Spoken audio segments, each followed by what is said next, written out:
Thank you, Jen. We just heard you say again that you think inflation is going to be temporary. We've heard you say that it was going to be temporary since last spring. So how long do you guys think temporary is?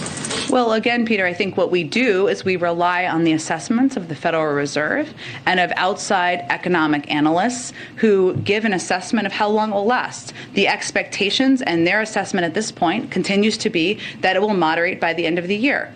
There's also no question that when a foreign dictator invades a foreign country, and when that foreign dictator is the head of a country that is the third largest supplier of oil in the world, that is going to have an impact, and it is. And so to that point, inflation goes up today. The president's statement blames the Putin price hike. Are you guys just going to start blaming Putin for everything until the midterms? Well, we've seen the price of gas go up at least 75 cents since President Putin lined up troops on the border of Ukraine. And last month, the statement didn't mention the Putin price hike. It mentioned inflation because of the pandemic. Why is that? Well, Peter, last 2 years, there was a global pandemic. Everyone who's global economists have all agreed that has been the biggest contributor to date of inflation because of the impact on the supply chain. Obviously, global events impact the economy, the global economy, as well as global inflation.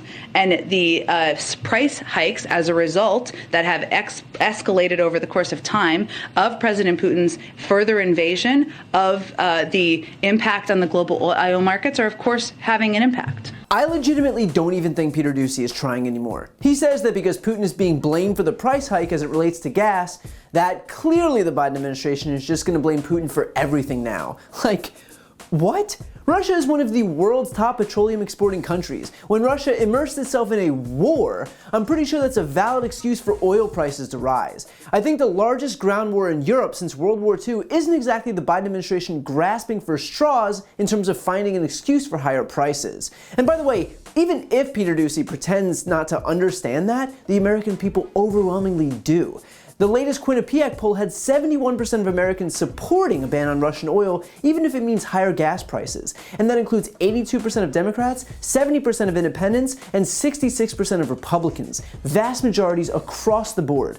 In other words, everyone understands, as clear as day, the reason that gas prices are rising, and they support that reason. That's not to say they like it, no one enjoys paying more for gas, but luckily, the majority of Americans are willing to do their part not to financially support Vladimir Putin's war machine. That is a moral choice, a choice with integrity, and frankly, it's a slap in the face to Americans for Peter Doocy to just write all of this off as the Biden administration just blindly blaming things on Putin.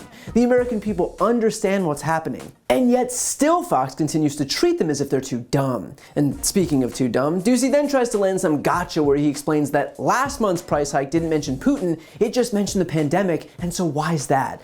And again, the implication is the same, that the Biden administration is just looking for excuses to blame high prices and inflation on. But what Peter Doocy doesn't understand, or more likely what he understands full well but enjoys playing dumb about, is that both a war in Europe and a global pandemic are pretty damn acceptable reasons for prices to rise. We've already spoken about what the implications of the world's third largest oil supplier going to war are on oil prices. A worldwide pandemic is just as valid. The economy shut down when a deadly virus killed hundreds of thousands of people over the course of months with no vaccine available. Supply chains were obviously completely disrupted. Once Biden took office, he presided over the fastest economic recovery in American history, adding 7.4 million jobs, the most in a 13-month period in U.S. history, and the most robust GDP growth in the world. It will take time for those supply chains to catch up to us given our fast recovery. I understand that's not convenient, I understand there's no villain, I understand that it's easier to just blame the president, but prices rose in every country in the world as the result of this pandemic. This is not an American problem, this is a worldwide problem. And anyone pretending that it's not is just looking to score a cheap political win. And look, like I said, we all know this. We're all, hopefully, smart enough to know that a global pandemic will have at least transitory impacts on the supply chain. And we all know that a massive oil supplying country going to war and getting duly sanctioned will also have impacts on prices. It's of course easier to just cover your eyes and plug your ears and point at Joe Biden because he's the president, but there's something to be said for treating your viewers like they're smart, as opposed to treating your viewers like they're stupid. And it's a shame that Fox hasn't yet managed to recognize that.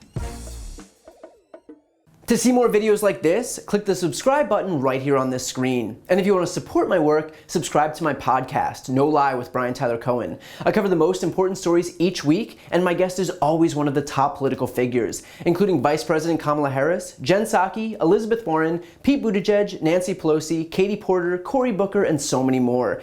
The podcast link is also right here on this screen, so give it a listen and subscribe on Apple Podcasts, Spotify, or wherever you listen to podcasts.